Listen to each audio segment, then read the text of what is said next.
Hello friends, आज मैं वस्तुनिष्ठ हिंदी ये पुनीत कुमार राय की 400 पृष्ठों की पुस्तक है।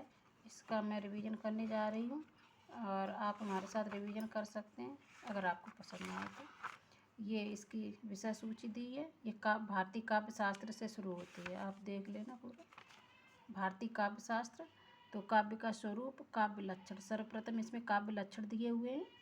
तो 10-10 मिनट का वीडियो बनाएंगे, अगर आपको अच्छा लगे तो आप रिवीजन कर सकते हैं। 10 मिनट कोई ज़्यादा नहीं है, टाइम निकाल के प्रतिदिन पढ़ लिया करना, सुन लिया करना। शब्दार्थौ सहित काव्यम भामा तददोषौ शब्दार्थौ सगड़ो लंकृत पुन काव्य मम्मट काव्य रसात्मक काव्यम विश्वनाथ रमणीयार्थ प्रतिपादका शब्द काव्यम पंडितराज जगन्नाथ। भारतीय आलोचना शास्त्र में सर्वप्रथम भरत ने मृद ललित पदावली गूढ़ शब्दार्थहीनता सर्व सुगमता युक्तमत्ता नृत्योपयोग योग्यता बहुव्रत समागता एवं संधि युक्तता के रूप में काव्य के 7 तत्वों का निरूपण किया है, किंतु ये मुख्यतः रूपक पर घटित होते हैं, काव्य पर नहीं। ये नाट्य शास्त्र से हैं, ये भरत मुनि के। जो ऊपर दिया है वही नीचे पंक्तियों में दिया है, लेकिन पंक्तियां हम छोड़ रहे हैं यहाँ पर। तो आगे चलते। वास्तविक काव्य लक्षण का प्रारंभ भामा से होता है, जिन्होंने शब्द और अर्थ के सहभाव यानी कि शब्दार्थ सहित काव्यम को काव्य की संज्ञा दी है। आचार्य दंडी के अनुसार इष्ट अर्थ को व्यक्त करने वाली पदावली काव्य है। शरीरम तावदिष्टा अर्थ विवक्षन्ना पदावली।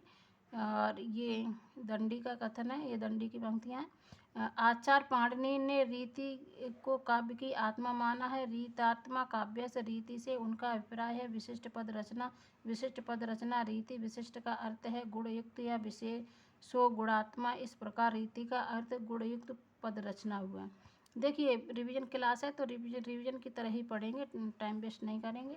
नन शब्दार्थो काव्यम सूत्र रुद्रटकाय वक्रोक्त काव्य जीवतम कथन कुंतकाय जतप सुधा सुलक्षणी सुवर्ण सरस सुब्रत भूषण भिन्न विराज ही कविता बनता मित्र आचार केशव का कोमल शब्द निवृत सुब्रत अलंकारमय मोहन चित्र काव्य सुपद्धत शोभा महे उनके बहुपास कहे केशवदास सगुन अलंकार सहित दोष रहित जो हो शब्द अर्थ ताको कवित कहत विबुध सब कोई चिंतामण बतकाहू रसमयी जो है कवित कहावे सोय कथन चिंतामण काय जगत अद्भुत लोकोक्त चमत्कार यह लक्षण में कार्य।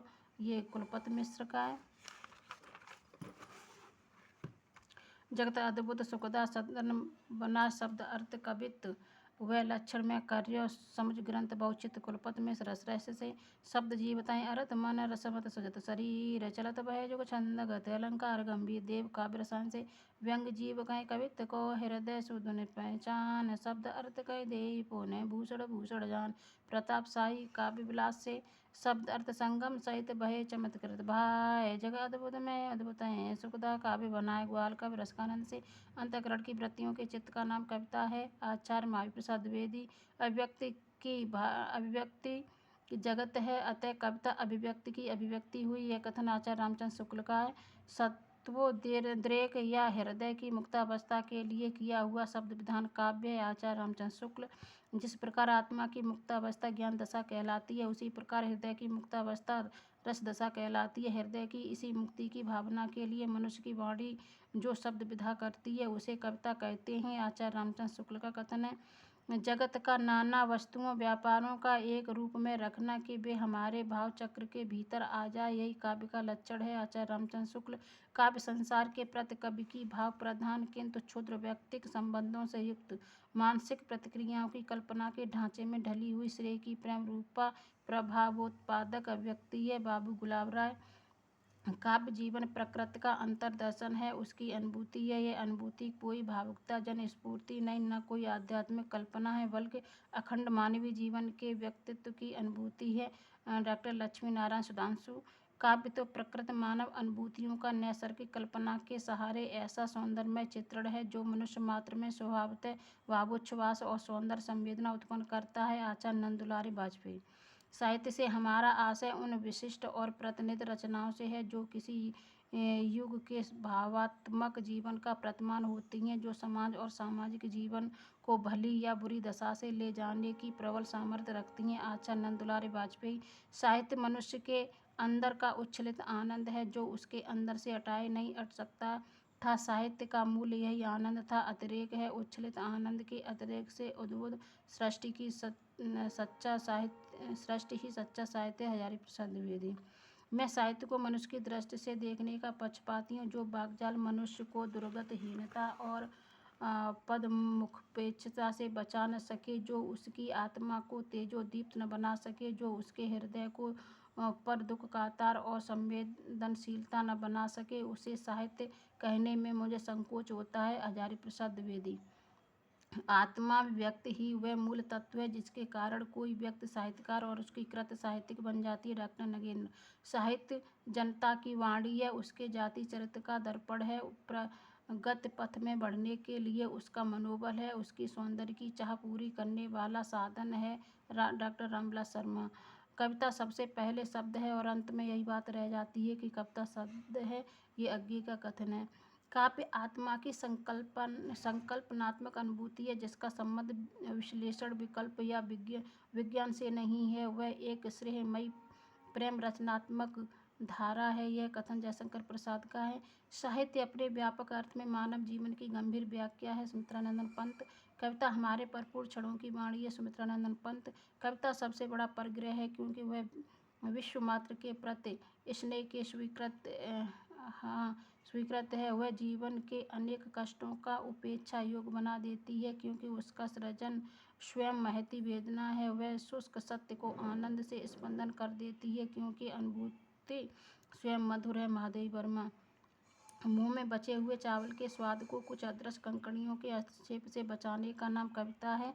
केदारनाथ सिंह। कविता शब्दों के अदालत में अपराधियों के कटघरे में खड़े एक निर्दोष आदमी का अल्पनामा है। धूमिल। कविता भाषा में आदमी होने की तमीज है। धूमिल यानी सुदामा पांडे धूमिल। काव्य हेतु। काव्य, अब यहाँ से काव्य हेतु शुरू होते, काव्य लक्षण थे अभी चल रहे थे। तो काव्य हेतु कितने माने गए हैं? तो काव्य हेतु 3 माने गए हैं। प्रतिभा, व्युत्पत्ति, अभ्यास। प्रतिभा कितने प्रकार की होती है? प्रतिभा 2 प्रकार की, सहजा और उत्पाद्या। सहजा जन्मजात होती है, उत्पाद्या अभ्यास के द्वारा सीखी जाती है। प्रतिभा के 2 भेद है, सहजा और उत्पाद्या। रुद्रट कहते हैं लोको विद्या प्रकीर्णस्य काव्यांगान। ये वामन कहते हैं। काव्य हेतु के बदले काव्यांग शब्द का प्रयोग करते हुए किस आचार्य ने लोक विद्या और प्रकीर्ण को काव्य हेतु स्वीकार किया? वामन ने। काव्य हेतुओं के विवेचन में राजशेखर को मौलिक उद्भावना क्या है? शक्ति और प्रतिभा में भेद करना।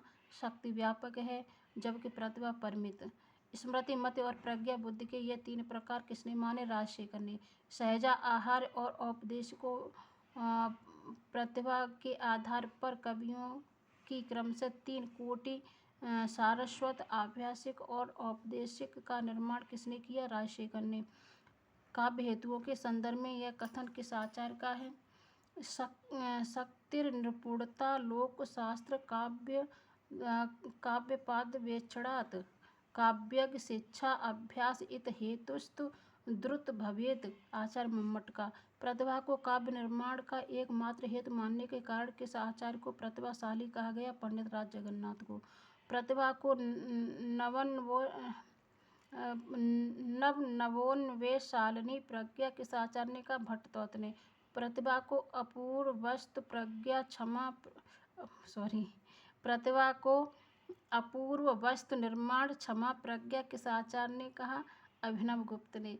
मध्यकालीन आचार्यों में कुलपति ने सर्वप्रथम काव्य हेतु का विवेचन किया। अब काव्य प्रयोजन। तो काव्य प्रयोजन अगली क्लास में करेंगे।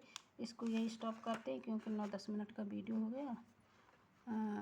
अगर आपको वीडियो पसंद आया हो तो चैनल को सब्सक्राइब कर लेना। तो रोज़ाना आपको इसी तरह के वीडियो मिलते रहेंगे। धन्यवाद।